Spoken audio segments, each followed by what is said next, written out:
Bab 80. Dragon Kang. Malam kembali sunyi. Ketika Keliki kembali dari luar, dia hanya melirik tungku alkimia dan langsung berjalan ke aula samping. Di dalam tungku alkimia, Harley masih berbaring di sana dengan tenang, tetapi pikirannya ditarik ke dalam kondisi yang aneh. Tempat apa ini? Dia memandang dunia di depannya dengan heran. Di depannya adalah dunia ilusi, dengan gunung-gunung megah, puncak curam dan tanah tak terbatas. Meskipun itu ilusi, dia samar-samar bisa merasakan aura buas. Tiba-tiba, dunia ilusi ini tampak bergetar. Di kejauhan, dia melihat seorang pria agung datang perlahan dan suara dentuman itu ternyata adalah suara yang dia buat saat berjalan. Dia tampak seperti orang barbar kuno, dengan lengan telanjang dan kulit harimau melilit tubuh bagian bawahnya. Pria ini memiliki punggung yang kuat, mata seperti obor, rambut hitam panjangnya berantakan yang melambai tertiup angin, otot-ototnya seperti naga bertanduk, di mana dia terlihat sangat kuat. Apakah ini orang barbar kuno? Gumam Harley. Meskipun itu ilusi, dia masih merasakan tekanan yang kuat. Setiap langkah sosok agung itu membuat hatinya bergetar. Ketika Harley masih berada di dalam keterkejutannya, pria buas itu mengambil langkah terakhir dan berhenti di sana. Punggungnya seperti gunung. Bila dia berdiri diam, dia terlihat seperti monumen yang tidak akan pernah runtuh dan tidak ada kekuatan eksternal yang dapat mengguncangnya. Dia hanya berdiri di sana seperti patung. Matahari dan bulan timbul bergantian dan musim berganti. Entah berapa lama dia berdiri di sana dan dia tidak pernah pindah satu titik pun. Dalam waktu bertahun-tahun itu, telah meninggalkan jejak di pegunungan yang dalam. Pada akhirnya, dia bergerak, matanya tiba-tiba terbuka dan dua lampu listrik ditembakkan. Setelah itu, pola naga muncul di tubuhnya dengan kecepatan yang terlihat dengan mata telanjang, bahkan ada cahaya listrik yang mengalir di lengannya. Dragon Kang, dengan raungannya yang mengejutkan, dia melangkah keluar satu langkah, lalu mengarahkan lengannya ke kekosongan. Tiba-tiba, raungan naga bergema di langit dan pria barbar itu mengeluarkan bayangan naga guntur besar dengan satu telapak tangannya. Lalu bayangan naga guntur meraung langsung menuju ke langit. Tiba-tiba, warna langit dan bumi berubah serta awan-awan menjadi padat. Bayangan naga besar benar-benar menembus langit dan langit serta bumi bergetar tanpa diketahui. Teknik misterius yang begitu kuat. Melihat semua ini, mulut Harley yang tidak dapat ditutup untuk waktu yang lama. Pada saat ini, dunia ilusi mulai menghilang dan sejumlah besar informasi dituangkan ke dalam pikirannya. Itu adalah teknik rahasia yang disebut Dragon Kang, dan gambar pria barbar yang menggunakan teknik rahasia ini terus terputar ulang di dalam benaknya. Entah berapa lama waktu berlalu, Harley tiba-tiba duduk di dalam tungku alkimia. Setelah tertegun sejenak, dia sadar kembali. Dragon Kang, gumamnya, kemudian dia menyadari bahwa dia terjebak dalam konsepsi artistik yang indah dan konsepsi artistik itu berisi gambaran memori kehidupan barbar, yang menjelaskan teknik Dragon Kang. Ketika sedang berpikir, dia buru-buru bangkit dan melihat ke dinding bagian dalam tungku alkimia lagi, lalu menemukan bahwa teks padat di atasnya telah menghilang. Sepertinya teknik Dragon Kang ini telah lama digambarkan di dalam tungku alkimia ini. Harley bergumam pada dirinya sendiri. Jika benar seperti itu, apakah Freddy Su tidak mengetahuinya? Atau, setelah mengatakan ini, mata Harley berkedip dan dia melihat api sejati di dalam lautan diafragmanya. Atau teknik Dragon Kang ini hanya akan muncul bila bertemu dengan api sejati. Sedangkan api bumi itu jauh dari kualifikasi untuk membuat dia muncul, jadi semuanya menjadi masuk akal jika Freddy Su tidak mengetahuinya. Dia menebak seperti ini untuk saat ini, lalu dia berbalik dan melompat keluar dari tungku alkimia. Berlari sepanjang jalan keluar dari paviliun obat spiritual, dia datang ke gunung belakang sekte Hang Yue. Di sini saja.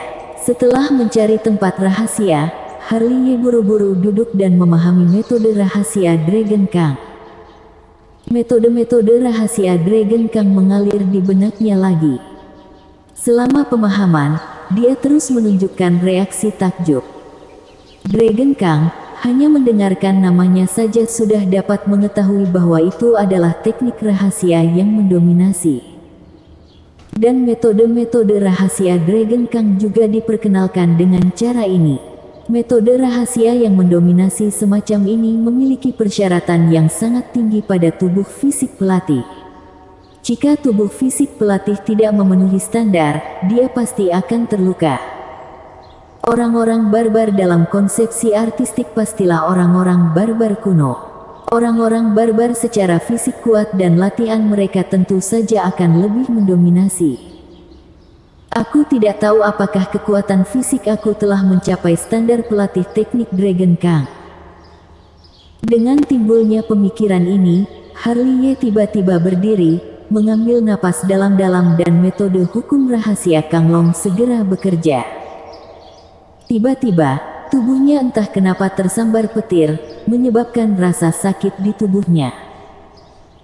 Dia jelas merasakan aliran darah yang cepat di tubuhnya, lebih seperti api yang menyala-nyala, kekuatan yang mendominasi melonjak di meridiannya yang membuatnya tidak bisa tidak menggeram kesakitan. Dragon Kang, dengan raungan keras, dia melangkah maju dan membanting telapak tangannya. Tiba-tiba, terdengar suara naga dan bayangan naga muncul seketika, menyapu pepohonan dan batu-batuan di sekitarnya. Raungan itu terdengar, dan dinding batu yang kokoh beberapa meter jauhnya runtuh oleh telapak tangannya. Dan pada saat ini, Harley Ye yang baru saja mengeluarkan jurus Dragon Kang, hampir jatuh ke tanah. Ini konsumsi yang sangat besar. Matanya penuh dengan kejutan dan Harley Ye buru-buru menuangkan beberapa suap cairan spiritual ke dalam mulutnya. Teknik Dragon Kang ini hampir menguras seluruh energi sejati lautan diafragmanya. Benar saja, setelah serangan yang mendominasi, dia membutuhkan dukungan yang kuat untuk mendukungnya.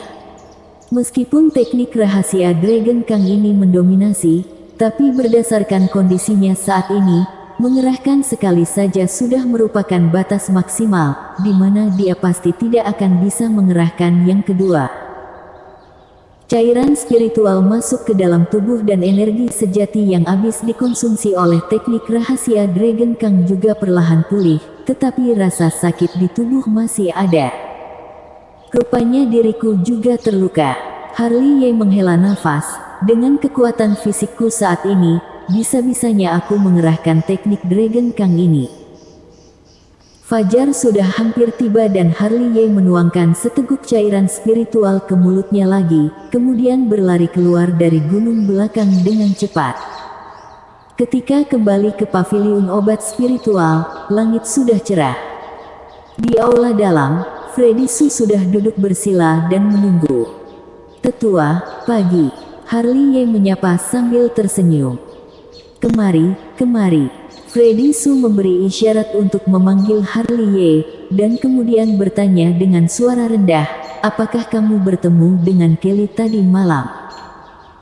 Harley Ye mengangguk, mengetahui bahwa yang dibicarakan Freddy Su adalah muridnya Kelly Ki. Bagaimana perasaanmu tentang Kelly? Freddy Su memandang Harley Ye sambil tersenyum. Harley Ye tercengang, tetapi masih berkata, dia terlihat sangat cantik, seperti peri. Apakah kamu menyukainya? Harley Ye terkejut, dia akhirnya paham bahwa di pagi-pagi buta ini, Freddy Su ingin menjodohkan dia dan Kelly Ki. Guru, suara wanita datang dari aula samping. Saat berikutnya, Kelly Ki yang mengenakan gaun putih, melangkah ke aula dalam dan apa yang bisa dilihat adalah ekspresi kemarahan di wajahnya. Kelly, kamu sudah keluar. Freddy Su tertawa kering, pura-pura terkejut. Kelly Ki melototi Freddy Su, matanya yang indah menatap langsung ke Harley Ye, tetapi masih ada tatapan dingin di matanya. Aku mengabdikan diri untuk berkultivasi dan tidak memiliki perasaan dengan lawan jenis manapun. Lagi pula, jika kamu ingin mencarikan aku pasangan, seharusnya carikan yang lebih kuat dariku. Memangnya siapa dia? Dia hanya seorang alam mingki. Apakah kamu takut tidak ada pria lain yang ingin menikahi muridmu ini? Kelly Ki langsung memarahi, tidak hanya Freddy Su, tapi bahkan Harley Ye juga dimarahi hingga tidak bisa mengangkat kepalanya. Kelly, dengarkan aku. Aku tidak ingin mendengarnya. Kelly Ki menyela kata-kata Freddy Su secara langsung dan sebelum pergi, dia menatap Harley Ye dengan dingin, lalu melemparkan jubahnya dan berjalan keluar dari aula dalam. Setelah Kelly Ki pergi, Harley Ye menggerakkan sudut mulutnya dan menatap Freddy Su, tetua, emosional muridmu ini. Ini semua karena aku yang memanjakannya. Tetua Su, siapa yang biasanya membersihkan tungku alkimiamu? Harley Ye mengalihkan topik pembicaraan ke tungku alkimia, ingin memastikan bahwa Freddy Su tahu akan teknik rahasia Kang Long yang ada di dalamnya atau tidak. Itu adalah harta bendaku. Kecuali kamu, biasanya hanya aku dan Kelly yang membersihkannya. Lalu apakah kalian ada melihat sesuatu di dalam tungku alkimia? Harley Ye bertanya ragu-ragu. Sesuatu apa? Freddy Su memandang Harley Ye dengan takjub. Melihat Freddy Su dengan ekspresi seperti itu, Harley Ye mendapatkan jawaban yang dia inginkan, yaitu Freddy Su dan Kelly Ki tidak tahu bahwa tungku alkimia menyembunyikan metode rahasia Dragon Kang dan sangat mungkin bahwa teknik rahasia Dragon Kang hanya akan muncul bila bertemu dengan api sejati. Aku sedang bertanya padamu, ada apa di dalamnya? Freddy Su masih menatap Harley Ye. Bukan apa-apa, itu hanya sisaan dari beberapa rumput spiritual. Harley Ye berkata dengan santai dan berjalan keluar dari aula dalam. Aku akan pergi membuat pil obat. Aneh-aneh, kata Freddy Su dengan marah. Bab 81, Misteri di Taman Rumput Spiritual. Datang ke depan tungku alkimia, Harley Ye mengambil napas dalam-dalam dan menuangkan api sejati ke tungku alkimia. Freddy Su juga mengikuti dan berbaring di kursi. Meskipun dia tertidur, dia terus mengawasi Harley Ye. Segera, ada yang tidak beres dalam alkimia Harley Ye dan rumput spiritual yang dilemparkan ke dalamnya terbakar hingga tidak ada yang tersisa. Sambil menggelengkan kepalanya tanpa daya, dia melanjutkan lagi. Setelah seharian penuh membuat obat, dia menggunakan semua rumput spiritual yang tersisa, tetapi hanya membuat 3 pil Hui Xuan. Anak ini berkembang dengan sangat cepat. Freddy Su, yang sedang berbaring di kursi, diam-diam mengagumi bakat Harley Ye. Dulu, dia menggunakan lebih dari 90 rumput spiritual untuk memurnikan pil Hui Xuan untuk pertama kalinya, 2 kali lipat Harley Ye. Lalu lebih dari 80 rumput spiritual untuk yang kedua kalinya, tetapi sekarang Harley Ye hanya menggunakan puluhan rumput spiritual. Bakat yang mengerikan dalam alkimia.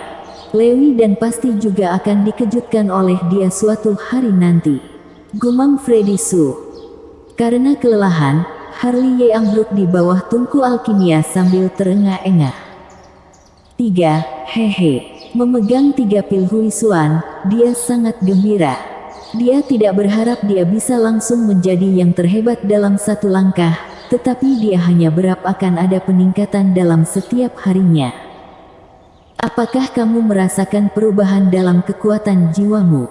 Ketika suara itu terdengar, Freddy Su sudah datang menghampirinya dengan perlahan. Harley Ye mengangguk dengan gembira. Aku menemukan bahwa kekuatan jiwaku menjadi lebih kuat secara samar-samar dengan alkimia yang berkelanjutan dan suasana hatiku sudah jauh lebih jelas. Sepertinya kamu tidak bodoh. Tetua Su, apakah kamu memiliki ramuan untuk menyehatkan jiwa? Harley Ye menggosokkan kedua tangannya dan tersenyum. Aku memilikinya, tapi ini milikku. Jika kamu menginginkannya, buatlah sendiri. Aku tidak punya resep pil. Harley Ye menatap Freddy Su dengan mata berbinar-binar. Freddy Su melirik Harley Ye dengan marah, mengeluarkan buku kuno dan menyerahkannya kepada Harley Ye. Harley Ye buru-buru mengambilnya. Membalikkannya dan melihat sekeliling, dia menemukan bahwa pil ruh juga merupakan pil obat tingkat 1, tetapi dari deskripsi, tampaknya memiliki peringkat yang lebih tinggi daripada pil Hui Xuan dan metode pemurniannya sangat rumit. Resep alkimia yang aku tunjukkan padamu, jangan disebarkan ke orang lain. Freddy Su memperingatkan Harley Ye, resep pil sangat penting bagi kami para alkemis, jangan menganggapnya sebagai candaan. Paham. Harley Ye menjawab dengan santai, lalu menundukkan kepala menatap resep obat. Lihatlah perlahan-lahan. Setelah meninggalkan sebuah kalimat, Freddy Su bangkit dan berjalan menuju aula dalam, meninggalkan sebuah token sebelum pergi. Bila kamu kekurangan rumput spiritual, ambil token aku dan pergi ke pemetikan rumput spiritual. Ada hak khusus seperti ini. Memegang token Freddy Su, mata Harley Ye menjadi tajam, ini sebuah umpan. Pada malam hari, dia datang ke taman rumput spiritual dengan token di tangannya.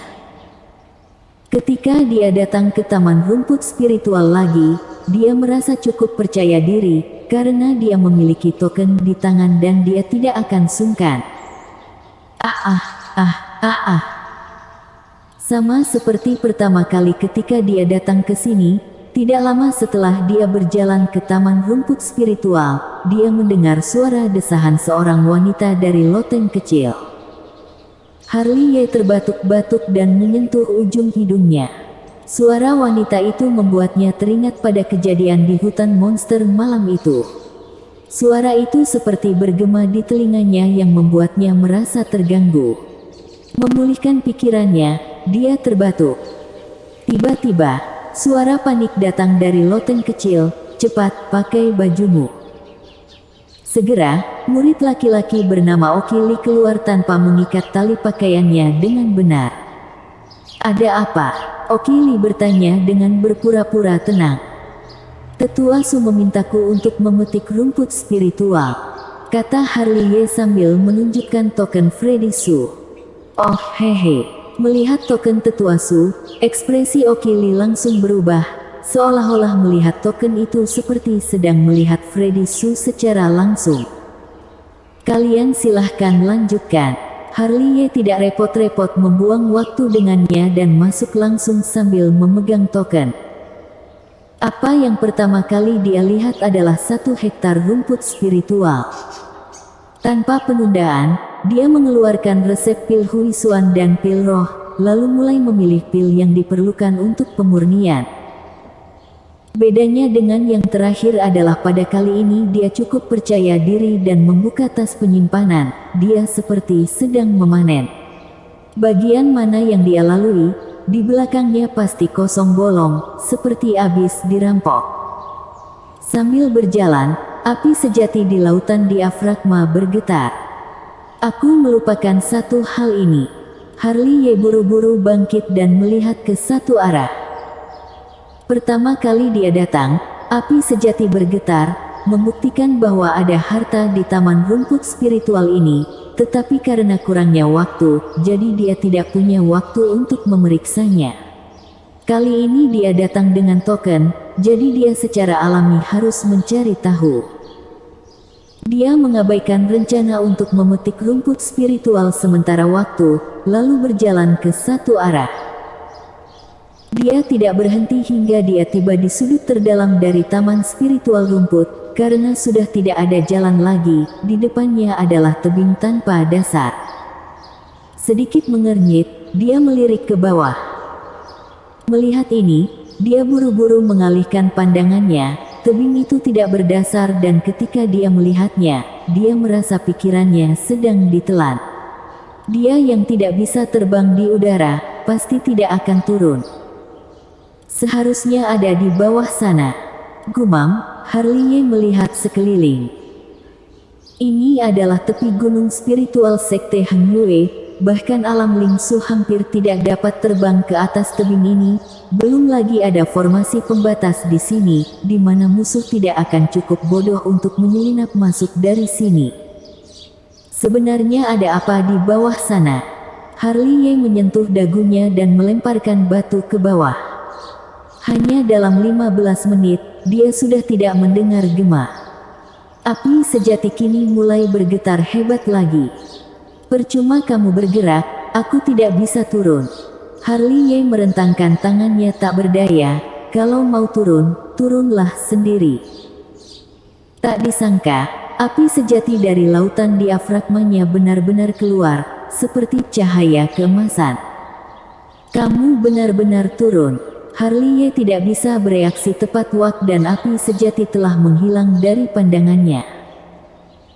Dalam keputusasaan, dia berbaring di tepi tebing dan melihat ke bawah, tetapi yang bisa dia lihat hanyalah awan berkabut, bahkan api sejatinya sudah tidak terlihat.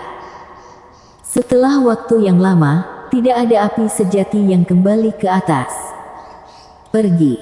Tiba-tiba, Harley sepertinya mendengar suara seperti itu, entah itu dari bawah tebing, dari kehampaan yang halus atau mungkin dia salah dengar. Segera, cahaya keemasan kecil melintas di bawah. Sudah kembali, mata Harley berbinar. Api sejati kembali dan masuk ke lautan diafragma Harley. Kali ini, dia menjadi lebih patuh, bersembunyi di lautan diafragma Harley dan masih bergetar dari waktu ke waktu, tetapi itu bukan gemetaran yang sama seperti yang sebelumnya, melainkan gemetar ketakutan. Sebenarnya ada apa di bawah sana? Harley menatap api sejatinya dengan takjub. Ini pertama kalinya dia melihat api sejatinya begitu ketakutan. Hanya saja api sejatinya memiliki kecerdasan, tetapi dia tidak dapat berbicara. Bahkan jika dia menemukan sesuatu di bawah tebing, dia tidak dapat memberitahu Harley. Harley merasa tidak berdaya, lalu melirik tebing untuk terakhir kalinya, berbalik dan pergi. Sambil membawa tas penyimpanan, dia mengambilnya lagi dan lagi, hingga tas penyimpanan penuh, lalu berjalan keluar dari taman rumput spiritual sambil bersenandung kecil. Setelah dia pergi, mata besar ilusi muncul di tebing di kedalaman taman spiritual rumput. Tapi segera, mata besar ilusi itu menghilang. Bersambung.